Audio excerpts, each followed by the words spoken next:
Whether you just bought your first dirt bike or have been riding for years, you're always going to have a few items that you carry with you to every single ride. This sort of dirt bike kit will change and evolve as you ride more and more. Today, I'm going to talk about 5 things you should have in your dirt bike kit that will make ride days go smoothly and owning a dirt bike a much more enjoyable experience than it already is. Some of these may seem obvious, but don't worry, I'll explain a little more about different options of these items as well, so you can be sure you're getting the right gear for your individual situation. But before we get into all that, I'm trying to reach 5,000 subs. It's free and it really helps me out, so hit that button below and join the SoupMoto crew today. In this video, I'm not going to be talking about any protection or riding gear items. If you're interested in learning about riding gear and the essential protection items that you might need, check out my other video on that. It'll be linked right here in the top right and in the description below. All right, so let's hop right into it. So as I mentioned, some of these items are going to be kind of obvious. That's indicative of the first item that we're going to talk about, which is the gas can. So I know everyone's screaming at me right now, obviously I need a gas can. Yeah, you do need a gas can. However, there are a couple different types of gas cans, and depending on the type of riding you do and where you're riding and your situation, you might want to get one type over a different type. If you're riding a 2-stroke, you're going to want to get a ratio right. We'll talk about that a little later though. So the types of cans, basically I'm just going to be talking about 2 main types of gas cans. You have like the typical red jerry can, or you have like the dirt bike specific racing gas can. So the difference between the 2 of them, the regular like jerry can gas can, due to laws and regulations and stuff, at least if you're in the US, they're gonna have like all these bells and whistles on them that keep them sealed a lot better. So for instance, in my situation, I don't have a truck and I'm just basically going back and forth from my garage to the gas station to get gas. So I just got like a small 1-gallon normal jerry can, and when I fill it with gas and put it in my car, it doesn't leak and like make the whole car smell like gas, which I really like. I used to use the big like 5-gallon racing dirt bike specific ones, and the benefits to those are you can hold a lot more gas. Like I said, they go up to like 5 gallons, maybe some of them are even bigger than that. So you can hold a lot more gas, you don't have to go fill it up as much. And also they have like a bendable tube that's pretty long, and that helps when you're filling the bike up. It makes the gas flow a lot faster into the bike itself, and it also makes it kind of easier to maneuver the nozzle into the gas tank of the bike. Now, you can get regular jerry cans in a bigger size, but I would recommend if you're planning on getting something bigger than a 1-gallon, you should just go for the dirt bike specific one. They're about $35 on like Motorsport, and I think having that bendable nozzle is well worth it. But if you are in a type of situation where you don't have a pickup truck and you don't want to get your car all smelly when you're hauling gas back and forth, I would recommend just getting the small 1-gallon. That way it fits, smaller in your car, and they also do tend to seal a little better, at least in my experience. Now, as I mentioned before, I am going to talk a little bit about the ratio right. If you're riding 2-strokes and you need to mix your gas and oil, you're going to want to get a ratio right. That's a certain brand of like a measuring, it's sort of like a graduated container where you can put the right amount of oil and you can measure it out depending on the ratio you want to have your mix be.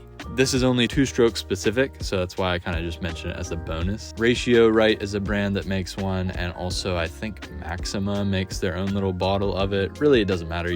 It's very useful to have a graduated container that will actually do the ratio for you, so you don't have to do the calculation every time. All right, moving on to the next item. Now, me personally, I'm just gonna put it out there. I hate doing maintenance. I suck at it. So I don't end up washing my bike a lot. I don't end up cleaning my air filter a lot. I know that's probably not the best example of a dirt bike rider, but you know what? It's me. I just like to ride, and I find a lot of barriers to doing maintenance. But what I will say is I always try to do one thing after I ride, even if I don't wash my bike, and that is to clean my chain off and lubricate my chain. So 2 things that you're gonna need for that, and I'm just gonna make this kind of like one of the 5, but I'm gonna lump them together, is chain lube and a wire brush. When I was first starting out, I always used to just use a wire brush. It works really good at getting grime off of the chain, but there is another thing. If you want to buy something other than a wire brush, or you don't have a wire brush and you're getting something for the first time, there's a thing called a grunge brush. I think they use it for mountain bikes as well, but it's actually a really neat little tool. On one end, it just has a little bit of a brush, and it's not made of wire either. I think it's like nylon or some sort of plastic bristles. On one end, it just has a straight brush. I'll put a picture up here too. And on the other end, it actually has like a 3-sided little notched brush, which fits right around your chain. So you can basically just spin the wheel and hold that tool on there, and it'll clean your chain off real good. And then really just any chain lube, whatever you can find at your local dealership, that will work. And additionally, the next item I'm going to talk about is a stand. Now, this is really helpful for cleaning your chain as well. I've been riding the CRF 250F a lot, and it has a kickstand. Now, that's one thing that's kind of hard when you have a bike with a kickstand. You have to sort of like put the kickstand down, pull the bike over, and kind of like balance it on the kickstand so you can get the rear tire up off the ground, and then you can spin the rear tire. But then it's hard to do it all by yourself, to lube the chain and spin it around to clean it. So you end up missing spots. So what I recommend is having a box stand as opposed to like a triangle or a kickstand. Even if your bike does have a kickstand, it's really helpful to have a box stand for cleaning purposes, not only cleaning your chain and lubing your chain, but also whenever you're washing your bike, like either with a pressure washer or with the hose, what you can do is you can actually lay your bike down sideways and just rest the handlebars on the stand, the box stand, and that way you can get a better angle for cleaning right under your bike and like cleaning the bottom of the skid plate and getting all up under, places that were much harder to hit. So the next thing that is going to be very helpful is tie downs, a nice set of tie downs. Now, these are different than ratchet straps. Ratchet straps will work, but they're a little more complicated. But tie downs, dirt bike specific ones, are much simpler. You hook the tie down onto the hooks in your truck bed or your trailer or whatever you use to haul it, and then you just pull the tie down, and then it will lock into place. And when you're standing in a truck bed and you're holding the bike and you're trying to tie it down yourself, it's a lot easier to be able to just quickly adjust the tie down straps rather than the ratchet straps are a little more cumbersome. So in my opinion, having a nice set of tie downs, and also like if you're in my situation too, where you don't have your own transportation, if you don't have a truck, you just keep your bike at your property or whatever.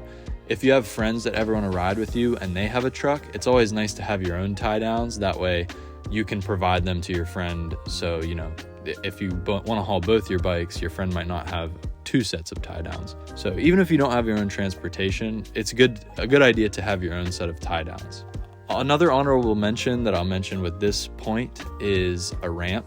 If you do have your own truck, in a pickup truck, it's really nice to have a ramp. I've used 2x4s before, or just pieces of wood, and they slide. It's really annoying.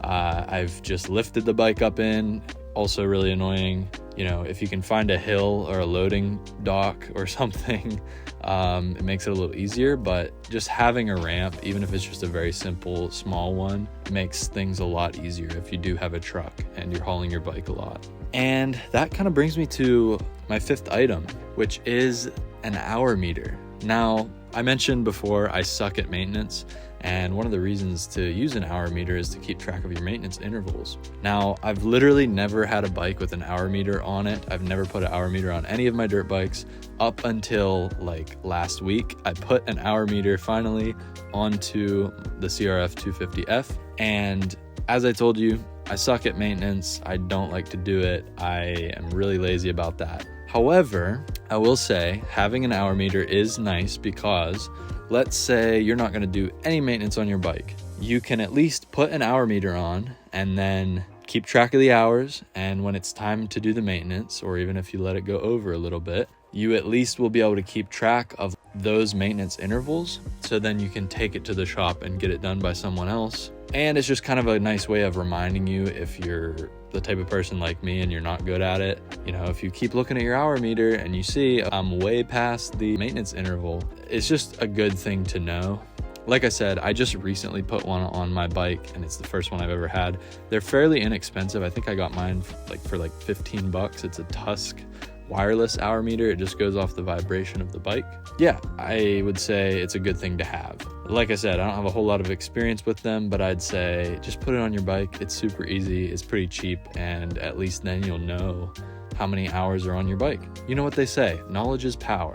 There are plenty more things that you'll end up getting down the road, such as different tools, cleaning gear, consumable maintenance items like oil filters, air filter oil, air filter cleaner, stuff like that. But hopefully the items I talked about today will help you get more time on the bike riding and less time frustrated at the garage. That's kind of the goal with this video. Just wanted to help you guys out. I'd love to hear your thoughts in the comments below. So please let me know if you think I missed anything, or if you can think of any other points or information or hacks that you have. I'd love to hear those in the comments below. That's all for now. Soup out.